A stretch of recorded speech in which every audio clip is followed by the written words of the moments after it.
Upang maibsan ang bilang ng biktima ng ulan ng pagbaha ay isinusulong ngayon sa Senado na madagdagan ang budget ng Philippine Atmospheric Geophysical and Astronomical Services Administration o PAGASA para magkaroon ito ng mas tumpak na pagtansya sa lagay ng panahon. Si Troy Gomez sa report.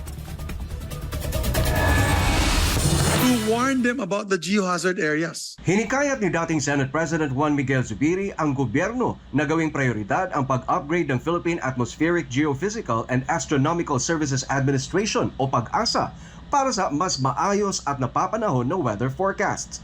Ayon kay Zubiri, may mga kakilala siyang piloto ang may mas tiwala pa sa forecast mula sa ibang bansa kumpara sa PAGASA. Sa budget hearing ng Department of Science and Technology sa Senado, sinabi ni Zubiri na kailangan kasi anya ito para maprotektahan ang buhay ng mga tao at makaiwas sa epekto ng kalamidad. I can't believe it na naman ang daming namatay itong last bagyong Enteng dahil sa baha, nagkaroon ng landslide. It's a failure for me, no? Napaka sakit itong pangyayari dahil it is again a failure of us to inform the people about the weather, and it is also a failure of us as a government to warn them about the geohazard areas. Batay sa datos ng 2024 World Risk Report, kabilang ang Pilipinas sa pinakamadalas na tinatamaan ng kalamidad mula sa 173 ng mga bansa. Sa pagdinig, ikinalungkot ni Zubiri na dahil sa kakulangan sa kapasidad sa weather forecasting ng bansa, ay maraming buhay ang nawala tuwing may bagyo, lalo na sa pananalasa ng bagyong Enteng kamakailan. Dahil din anya sa hindi eksakto na weather forecast ay apektado ang pag-aaral ng mga estudyante dahil sa mga pagsususpinde ng klase.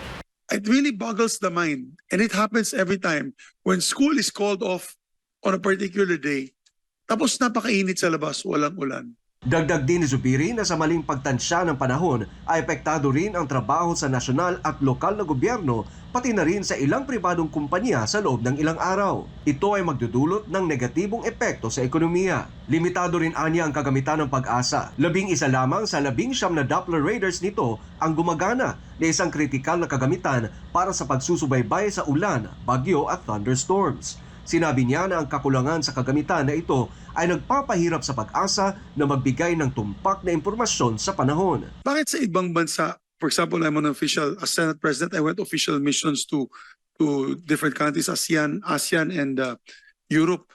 They can detect rain particular times of the day. Sasabihin, anak, bukas ng umaga from 10 in the morning to 12 noon, uulan. Bring your umbrella. Dito sa atin, parang hindi na pre-predict yung daily. Sinasabi lang palagi ng news weather forecaster with scattered rain showers and thunderstorms. Yan ang palagi sinasabi niya na today will be sunny but with scattered rain showers and thunderstorms. Ibig sabihin, baka pwedeng umulan, baka hindi.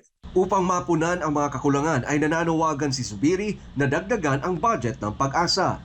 Pag may pagkukulang, baka pwede natin dagdagan ang equipment ninyo. Baka pwede natin dagdagan ang training or what sort of software, hardware that you need. Para sa taong 2025, 49.253 billion pesos ang orihinal na proposed budget ng PAGASA, ngunit 28.772 billion lamang ang naprubahan para sa National Expenditure Program. Mas mataas lamang ito ng 290.915 million mula sa budget ng nakaraang taon. Si Zubiri ang magdedepensa sa budget ng DOST kapag isasalang na ito sa Senate Plenary. Para sa Diyos at sa Pilipinas kung mahal, Troy Gomez nag-uulat, SMNI News.